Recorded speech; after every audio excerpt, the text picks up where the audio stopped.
ශ්‍රී ලංකාව කියන්නේ පුරාණයේ ඉඳලම විහෙර විහාර පන්සල් වලට ලොකු බැඳීමක් තියෙන රටක්. ඉතින් ඒ අතරින් මේ ලෙන් විහාර කියන දේවල් හරිම විශේෂයි. ලංකාවේ තියෙන ගොඩක් ලෙන් විහාර ප්‍රසිද්ධ වුණාට ඇත්තටම අපේ රටේ ජනතාව මේ වගේ හැංගිලා තියෙන ලෙන් විහාර ගැන ලොකු අවබෝධයක් නැහැ. ඒ වගේ එක ලෙන් විහාරයක් හොයාගෙන තමයි අපි අද රේල් ගැටින් ඇවිල්ලා තියෙන්නේ. ඉතින් මේ ලෙන් විහාරය අයිති වෙන්නේ කෑගල්ල දිස්ත්‍රික්කයට. මේක හැඳින්වෙන්නේ පොකුණුගල ලෙන් විහාරයේ විදිහට. කොළඹ නුවර පාරේ මංගලගම ප්‍රදේශයේ ඉඳලා කිලෝමීටර් 2ක් වගේ ඇතුළට වෙන්න තමයි මේ හරි අපූරු ලෙන් විහාරය පිහිටලා තියෙන්නේ. ඉතින් මේ ලෙන් විහාරේ පෞරාණික වගේම ඓතිහාසික කතාවක් තියෙනවා. ඒ ගැන තමයි අපි අද ඔයාලත් එක්ක විස්තරාත්මකව කතා කරන්න යන්නේ. මේ ලෙන් විහාරයට සියවස් ගණනක් පැරණි අතීතයක් තියෙනවා. ඉතින් මම ඔබට මෙතන පෙන්වන වීඩියෝ දර්ශනත් එක්ක ඔබ ඒ පිළිගනීවි. ඔබට පේනවද මේ තමයි පොකුණුගල ලෙන් විහාරයේ අතීතයේ සිටම පැවතගෙන එන පුරාණ විහාරය. අද වෙනකොට මේ පුරාණ විහාරය ගරා වැටිලා තියෙන්නේ. මේක සංඝයා වහන්සේලා තමන්ගේ වාසස්ථානයක් විදිහට භාවිතා කරන්නේ නැහැ. ඔබට පේනවද මේ විහාරස්ථානයට ඇතුළු වුණු තැනම තියෙනවා කාමරයක් වගේ කුටීරයක්. මේ ඇතුළු වෙන තැනම තියෙන කුටීරය භාවිතා කරලා තිබුණේ ආගමික වතාවත් කටයුතු සඳහා. ඉතින් අපිට මෙහෙම ඇතුළට ගියාම මේකේ පේනවා ස්වාමින් වහන්සේලා භාවිතා කරන ලද කුටි. ඉතින් ඔබට පේනවද මෙතන ඉහළින් ගල තියෙනවා, ඊට පහළින් ඇඳක් වගේ දෙයක් නිර්මාණය කරලා තියෙනවා. මේක මත පැදුරු සහ අනිකුත් සැතපීමට අවශ්‍ය දෑ යොදලා තමයි ස්වාමින් වහන්සේලා පෙරදී සැතපීලා තිබිලා තියෙන්නේ.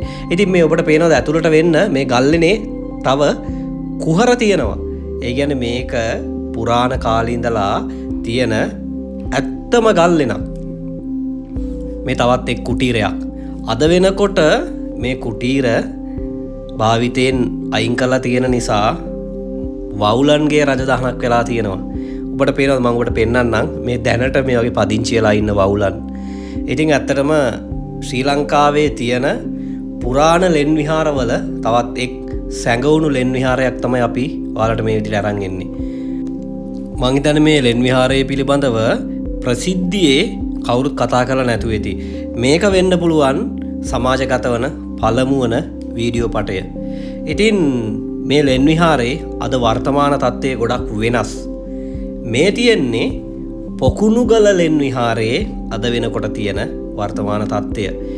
මේකට පොකුණුගල කියලා කියන්න හේතු වුණු ගල තමයි මේ තියෙන්නේ. මම මේ ගල මත තමයි ඇවිදගෙන යන්නේ. මෙතන තියෙන සුවිශේෂීත්වය තමයි මේක සාමාන්‍ය බිම් මට්ටමේ ඉඳලා ඉතාමත් ඉහළින් පිහිටි ප්‍රදේශයක්. මෙතෙන්ට ආපුවාම හරි ලස්සනට සබරගමුව කඳුපන්තිය මනාව පේනවා. අපිට සබරගමුව කඳුපන්තියේ අංශක 360ක දර්ශනයක් උනත් මෙතනලා ගන්න පුළුවන්. ඉතින් ඒක තමයි මෙතන තියෙන එක සුවිශේෂී කාරණයක් වෙන්නේ.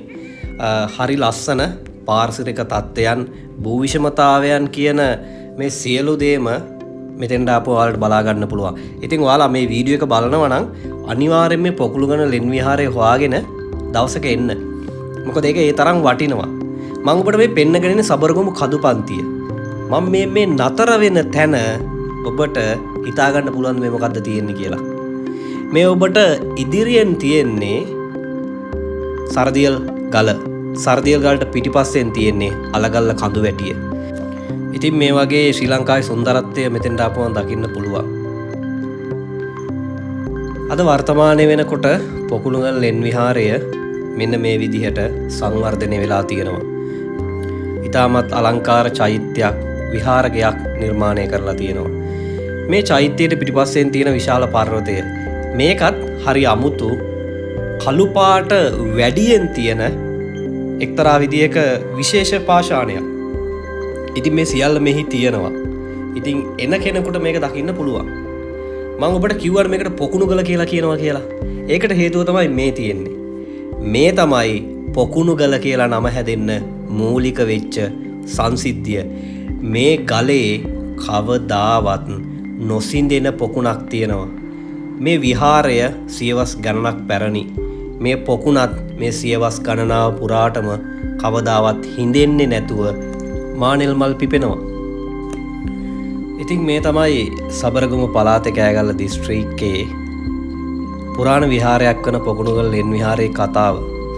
ඔයාලා කෑගල්ල පැත්තට එනවා නම් අනිවාර්යෙන් මේ ලෙන් විහාරය නරඹන්න එන්න. මේක ඕන කෙනෙක්ගෙන් දැනගන්න පුළුවන් මංගලගම ප්‍රදේශයට ආවම. මෙතන ඓතිහාසික වශයෙන් වගේම පෞරාණික විදිහටත් අපේ ශ්‍රී ලාංකික ජනතාවට වැදගත් දෙයක්. ඉතින් අපි ගිහින් එන්නම් නැවතත් දවසක මෙවැනිම වටිනා කරුණුකාරණා රැසක් සමගින් ඔබව හමු වෙනතුරු සමුගන්නම්. අපි සබස්ක්‍රයිබ් කරලා නැත්නම් සබස්ක්‍රයිබ් කරගෙන යන්න. ඔබට ජය වේවා.